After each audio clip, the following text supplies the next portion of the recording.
Good evening and salutations, my Y&R fans. It's been a hot minute since I've done one of these reviews, and I'm gonna be honest, I miss talking about Y&R. I really do. Throughout my streams, it's mostly General Hospital, B&B, a couple of Days fans, but Y&R. We got to get these people out here, okay? I know that there's Y&R fans. I know it because the show's still on. Oh, there's a YouTube channel called Y&R Chat with Abby. So I know that there's Y&R fans. Anyway, getting into this episode, I am so glad that Billy had enough, okay? He's had enough of Phyllis, and I don't even want to sit there and say shenanigans, because Phyllis, let's put it this way. Phyllis is a manipulator in a sense, okay? If this was anybody else, Bill would have been like, alright, listen, you either hopping onto my program, or you can sit there and kick rocks. Because they have history, because they're friends, she literally kept pushing the envelope with him. And, one second. Pushing the envelope with the whole Daniel thing. Daniel did not want to get on board. Daniel did not want to get on board. And while she kept trying to play the parent card, oh, I'm just being a good mother, you're a father, you would, no, this is what we're not going to do. He's had enough. And he's like, you know what?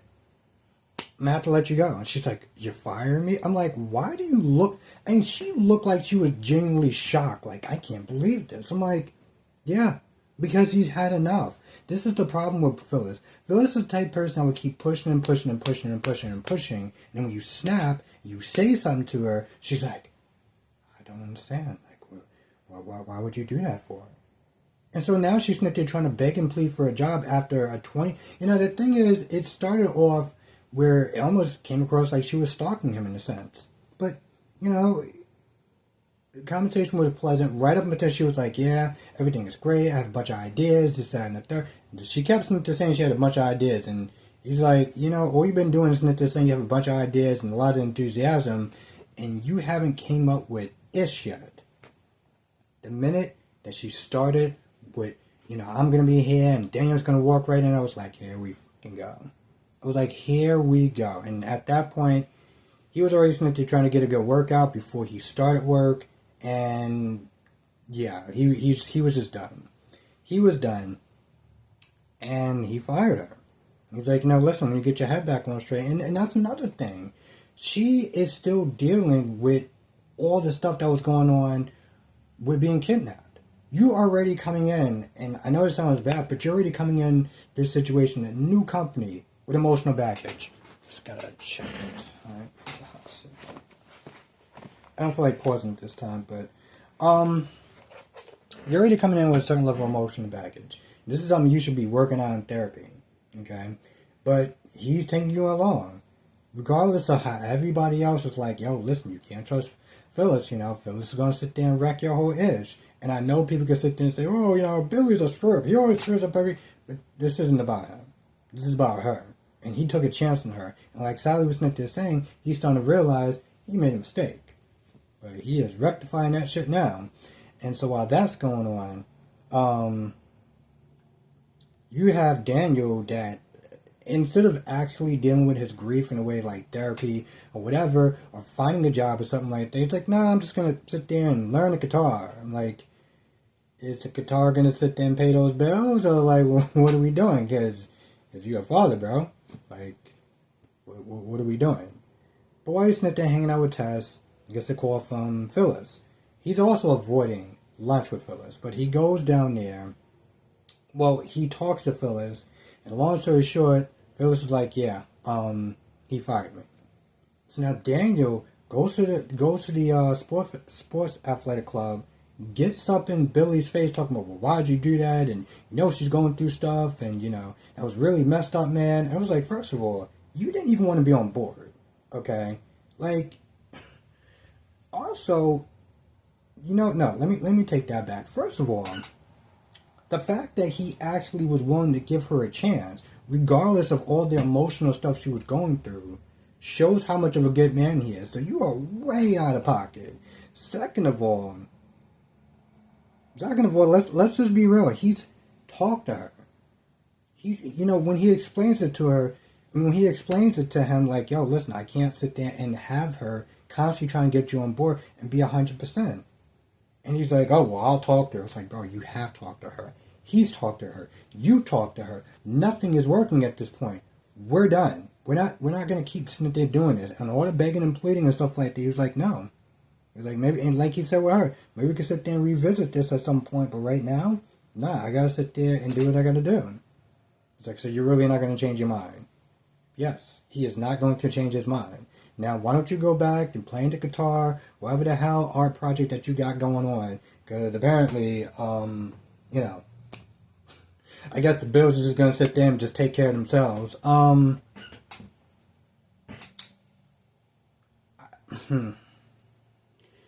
So, at some point, I guess when when he leaves, Mariah comes back. Mariah just having this different energy, and Tess like, yo, what's going on? Are we good? Like, what's up? And she's like, no, it's fine. I'm just jet lagged and stuff like that. But I feel like that's gonna play a role down the line. So while you got that going on, you have I'm looking at the wrong notes.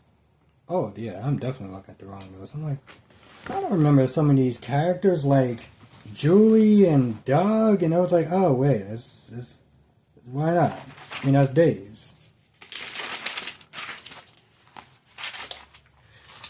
So, both of them are working out, and that's Sally and Audra, because they gotta stay fit. They the hot girls. That's how you keep being hot. So after that, I guess Sally made a joke about, I don't know, her connection, Audra's connection with Holden. She gets all snippety about it, and then at some point she's like, hey, listen. Hopefully you'll get more comfortable enough to tell me what's going on. But she kind of shuts it down or whatever, and then the conversation gets back to Sally and Billy and Phyllis. And, Sally tells Audra about the offer that Billy made, but she's like, I'm good. I like Marquetti, I like fashion, and somehow Audra's like, no, you should do it. You should totally do it, because I'm starting a new venture. You can start a new venture. That's why you're telling her to do it, because she's starting a new venture and be like Venture Bros or something, or Venture Sisters or whatever. Like, what are we doing? Why are you sitting there telling her? At one point, she was sitting there saying you should sit there and try to play dirty and get Phyllis out, but Sally's like, I do kind of feel bad for her. Then Audra says, maybe if you take the job, then Phyllis won't actually have a position or whatever. So she does sit there and take note on that, and I'm still just like, maybe you could just trust your boyfriend to have a backbone. How about that? Maybe you could sit there and do that. What do you say? So you got that going on, and then at some point towards the end of the episode, Sally asks, Billy, is the offer still stands? Which, again, I'm like, why are you leaving Marquetti for? Let me tell you something. Do you understand how much hurdles you have to sit there and go through just to get the job back? Which Summer actually gave you that job back? Are you not aware of that? Because you have some issues with her, and you like the job, and like you said, this can blow up in your face, this can mess up your relationship, which, it's funny, because whatever sort of secret or whatever dirty deeds or whatever that may happen in the past that she's withholding, when Nate finds out what she's doing, what Audra's doing, he's going to be pissed about that. I don't know if that's enough to sit there and end the relationship, because unless she actually sleeps with him, and she does, it's a wrap. Now, I will sit there and say this on some level. Nate, you know damn well what you got into when you got with Audra. Okay? You know her history. Everybody knows her history. Everyone's sitting there telling you. So, part of me is just like, bro, something happens. How are we supposed to feel bad for you? You know who she is. Let's not play that game like you don't know who she is. Um, yeah. So you gotta.